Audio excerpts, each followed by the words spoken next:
السلام عليكم. اليوم كذلك غادي نشوفوا الفيديو ديال التروبو الثالث اللي ولد لنا تا هو بالبونجا، تا هو كنا درنا له البونجا ولد.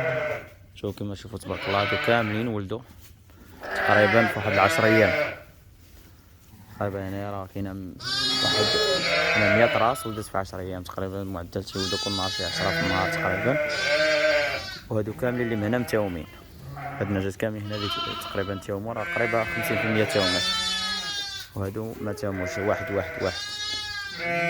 كما كتلاحظوا بان معدل ديال التوام طالع، راه قريب ل 50% ديال التوام، وهذا الشيء ما تقدرش توصل له في السرطي الا كنت تدير الهرمونات ولا البونجا. فذلك كنصحكم ديروا بحال هاد لي بوكس. كاين اللي ما بانيهمش يدير بحال هاد البوكس. النجمه مثلا اللي والده جوج كتكون مفرطه كتعزلوها هنا باش كنتهلاو فيها. هاي بحال هكا ولداتها وتكون حتى النفير كتكون نافراهم.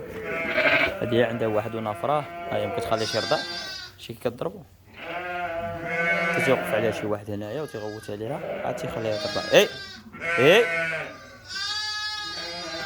الا ما وقفتيش عليها ما تخليش ترضع، مع الوقت غتولف.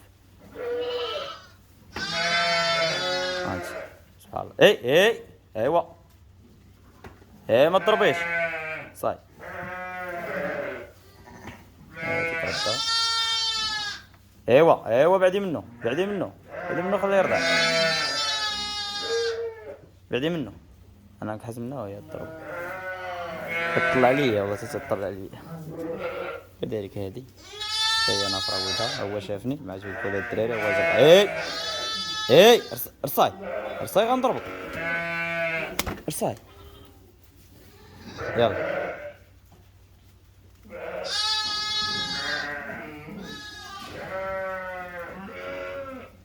ارضع.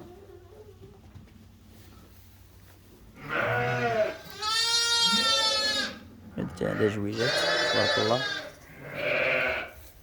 المهم السلام عليكم عبد الرحيم.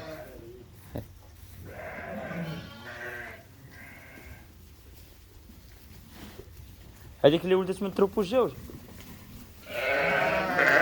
ها